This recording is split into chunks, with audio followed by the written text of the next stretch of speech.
আলু দিয়ে chicken curry তো অনেকভাবে খাওয়া হয়েছে। আজ এমন একটা চিকেন কারি তোমাদের সাথে শেয়ার করব যে দুপুরে গরম ভাতের সাথে এরকম একটা চিকেন কারি থাকলে আর কোনো কিছুই লাগবে না। এই একটা পদ দিয়ে কিন্তু পুরো থালা ভাত খাওয়া হয়ে যাবে। আর যাকে রান্না করে খাওয়াবেন সেই তো রেসিপিটা জানতে চাইবে। অপূর্ব হয়েছে কিন্তু, কি বলবো, অসাধারণ হয়েছে। আজকে আমি তোমাদের সাথে শেয়ার করব ব্রয়লার মুরগি রান্না করব। তো এই মাংসের ভিতরে যে উম, এত সুন্দর সব মশলা ঢুকেছে, লবণ ঝাল সবকিছু পারফেক্ট ভাবে ঢুকেছে যে না খেলে বুঝতেই পারবে না। নমস্কার বন্ধুরা, সবাই কেমন আছো? আশা করি সবাই ভালো আছো। আমার পল্লী জননী কুক সেন্টারের নতুন একটা পর্ব দেখার জন্য সবাইকে জানাই স্বাগতম। আজকে দেখো তোমাদের সাথে চিকেন কারিটা শেয়ার করব। আলু দিয়ে চিকেন কারি দেখতে দেখো যত সুন্দর হয়েছে, খেতেও কিন্তু দারুণ হয়েছে। তো ভিডিওটা সবাই দেখতে থাকো, দেখা শুরুতে কিন্তু একটা লাইক করে দিও। তো তোমাদের দাদা তো অসুস্থ, তার অ্যাক্সিডেন্টে পা ভেঙে গেছে, তো অনেক দিন দেখো মুরগি খাওয়া হয়নি। তো আমার ছেলেকে আজকে মুরগি আনতে বলেছে ওর বাবা। তো এই যে দেখো 3.5 কেজি ওজনের একটা ব্রয়লার মুরগি নিয়ে এসেছি দেখো। আর এতদিন কিন্তু ওর বাবাই কাটে, মানে আপনাদের দাদাই কিন্তু কাটে, আমি কিন্তু এই মুরগি এই প্রথমবার কাটছি। জানি না কতটুকু ভালো কাটতে পারবো, তবে ইচ্ছা আছে বড় বড় পিস করে আমি আজকে মুরগিটা কাটবো। দেখি, এই প্রথমে কিন্তু কাটা শুরু করছি। এই যে এখান থেকে এইভাবে পোজ দেব, দেখি কতটুকু আম, মানে কিভাবে কাটা যায়, হয় কিনা, কাটতে পারি কিনা। আমি এই ফার্স্ট টাইম কাটছি, তো এমনি একটু ভয় ভয় করছে। আর খুব ওজন তো, 3.5 কেজি ওজন, আমি তো মানে ভালো কাটতেই পারছি না। তারপরেও কি করব, কাটতে তো হবে আমাকে। তো এই যে দেখো আমি কেটে নিচ্ছি। তো এই যে দেখো সবগুলো কেটে নিয়েছি। আর এই যে দেখো আমি কয়েকটা পিস অনেক বড় বড় করে কেটেছি। তো প্রায় দেখো, প্রায় বড় একটা গামলার 1 গামলায় মাংস হয়েছে। তো এই মাংসগুলো সব কিন্তু আমি রান্না করব না, কিছু রান্না করব, কিছু পিস এরকম সলিড করে রেখেছি যে অন্য একটা রেসিপি করার জন্য, আর কিছু বড় করে রেখেছি যেগুলো আমি এখন রান্না করব। আবার যে ওর ছালটাও আছে সেটাও আমি আলাদা করে রেখেছি। তো এই যে দেখো আমি একটা বড় সাইজের একটা আলু কেটে নিয়েছি, নিয়ে এই যে দেখো আমি গ্যাসের উপরে দিয়ে কড়াই দিয়ে তো তেল দিয়ে যে আলুটা ভাজা শুরু করে দিয়েছি। তো এর ভিতরে একটু লবণ আর হলুদ দিলাম, যাতে করে আলুর কিন্তু সুন্দর একটা কালার আসবে। এই জন্য আগে আলুটা ভেজে নিচ্ছি। তো সম্পূর্ণ রান্নার প্রসেসটা দেখো। আগে কিন্তু অনেকবারই কিন্তু মুরগির মাংস রান্না করার আমি ভিডিও দিয়েছি। তো আজকের ভিডিওটা একটু অন্য কায়দা করে রান্না করছি। আর এখানে দেখো আমি কিছু মশলা বেটে নিচ্ছি। দেখো আদা বেটে নিয়েছি, আর নিয়েছি ধনিয়া, আর নিলাম জিরে। তো আমার এখানে কিন্তু 1.5 কেজি মতো মাংস আমি রান্না করব, তার জন্য 1.5 চামচ ধনিয়া নিয়েছি আর 1.5 চামচ জিরে। আর আদাটুকু আগে বেটে আমি রেখেছি। তো এই মশলাটুকু বেটে নেব। এই মশলাটুকু বাড়তে বাড়তে দেখো এদিকে কিন্তু আমার আলুগুলো কিন্তু ভাজা প্রায় হয়ে গেছে। এই যে দেখো আলুগুলো কিন্তু বেশ ভাজা হয়ে গেছে। তো আমি এবার আলুগুলো তুলে নেব। নতুন আলু তো একটু ভেজে নিলে কিন্তু আলুগুলো কিন্তু খেতে ভালো লাগে। আর তোমরা যদি চাও তো মাংসে কিন্তু আলু নাও দিতে পারো। মাংসের আলু কিন্তু সবাই আবার পছন্দ করে না, কিন্তু আমার ছেলে মেয়েরা কিন্তু আলু খেতে পছন্দ করে, এই জন্য আলু দিয়েছি। তো এই দেখো এই তেলের ভিতরে অল্প একটু পেঁয়াজ দিয়ে দেখলাম যে তেলটা কেমন গরম হয়েছে। তো পেঁয়াজগুলো ভাজা ভাজা হলে, তো দেখো আমি এই যে মাংসগুলো নিয়েছি সেই মাংসগুলো আগে একটু ভেজে রেখে দেবো। তো তোমাদের সাথে ছোট্ট একটা টিপস শেয়ার করছি। ব্রয়লার মুরগি যে রান্না করার আগে কিন্তু একটু ভেজে রেখে দিতে হয়। বেশি তেল দিতে হয় না, অল্প একটু তেল দিলে কিন্তু এই মাংস থেকে কিন্তু তেল বের হয়। আর তাছাড়া মনে হয় যেন মাংস দিয়ে জল গলছে। আসলে জলও থাকে, যে মাংস কুটার সময় যে জল মাংসটা ধোয়া হয়েছে এই জন্য জলও কিন্তু থাকে। এই যে দেখো অনেকটাই কিন্তু বের হয়েছে। তো দেখো আর এখন আর একটা টিপস দিচ্ছি যে মাংসে কিন্তু লবণ দিয়েছি পরিমাণ মতো।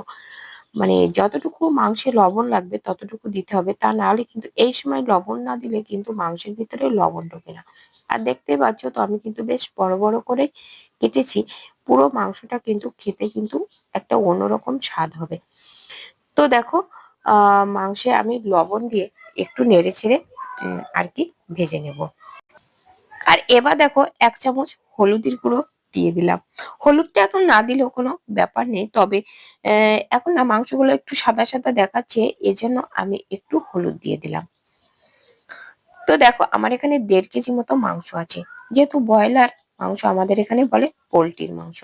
তো দেখো এই মাংসটা এখন আমি তুলে রেখে দেব। মাংসগুলো আমার এই যে ভাজা হয়ে গেছে, তো আমি এখন নামিয়ে ঠান্ডা করে নেব।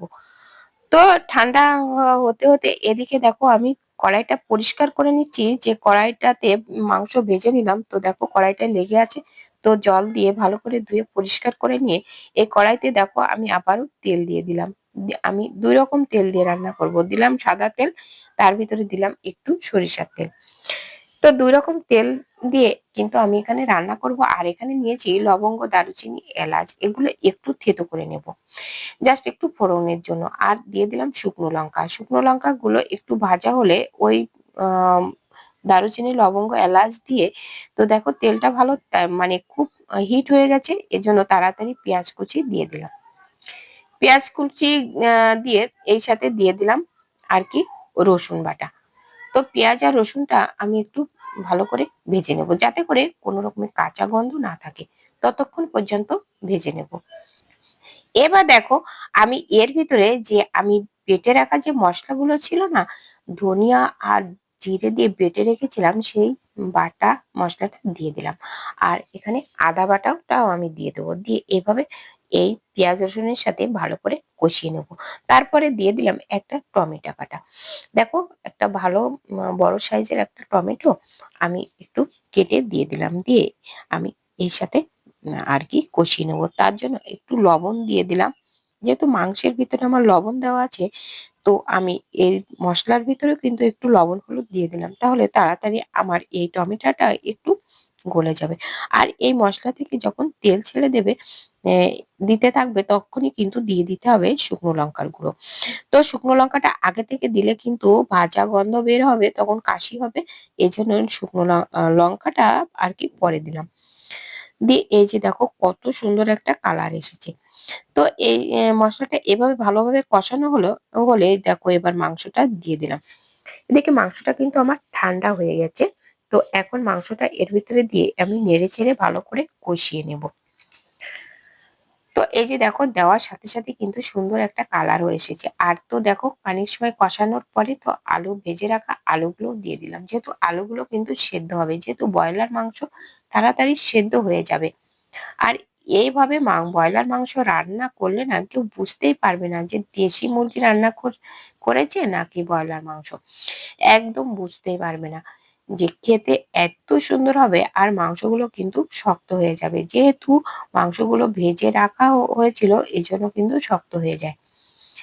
তো দেখো মাংসটা যখন এইভাবে ভালোভাবে কষিয়ে নেব, যখন কড়াইয়ের গা থেকে একদম ছেড়ে দেবে, তখনই কিন্তু জল দিয়ে দেব।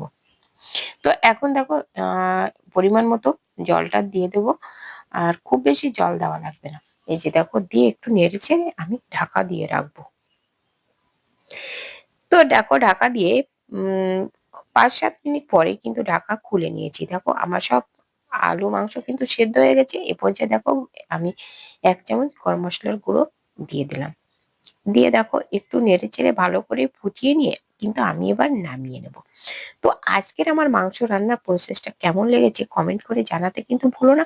আর লাইক দিতে ভুলে গেলে একটা লাইক করে নিও। আর এবার দেখো আমি গ্যাসটা বন্ধ করে নামিয়ে নিচ্ছি। দেখো এর প্রতিটা মাংসের ভিতরে সব মশলা কিন্তু ঢুকেছে। আর এই যে দেখো দেখতে কত সুন্দর হয়েছে, আর খেতেও কিন্তু দুর্দান্ত হয়েছে। তো তোমাদের সামনে কিন্তু আমি একটু খেয়েও দেখাবো। আর দেখো ঠান্ডা হওয়ার পরে দেখো কালারটা পুরো চেঞ্জ হয়ে গেছে। এরকম আলু দিয়ে চিকেন কারি যদি রান্না করা হয় তো দুপুরে গরম ভাত বলো রুটি পরাটার সাথে খেতে কিন্তু দারুণ লাগে। তো দেখো আমি এবার ভাত বেড়ে নিয়েছি, তো একটু খেয়ে দেখবো কেমন হয়েছে। দেখতে যে যতটা সুন্দর হয়েছে খেতে কিন্তু ততটাই সুন্দর হয়েছে, খুব টেস্টি হয়েছে। খেতে কিন্তু বন্ধুরা দারুণ হয়েছে, অপূর্ব। তো তোমরা একবার হলো এভাবে রান্না করে খেয়ে দেখো। তো আর এই যে দেখো মাংসগুলো না এত সুন্দর স্বাদ হয় এভাবে রান্না করে খেতে।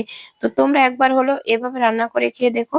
আজ এ পর্যন্ত, দেখা হবে পরবর্তী ভিডিওতে। ততক্ষণে তোমরা ভালো থেকো, সুস্থ থেকো। নমস্কার বন্ধুরা।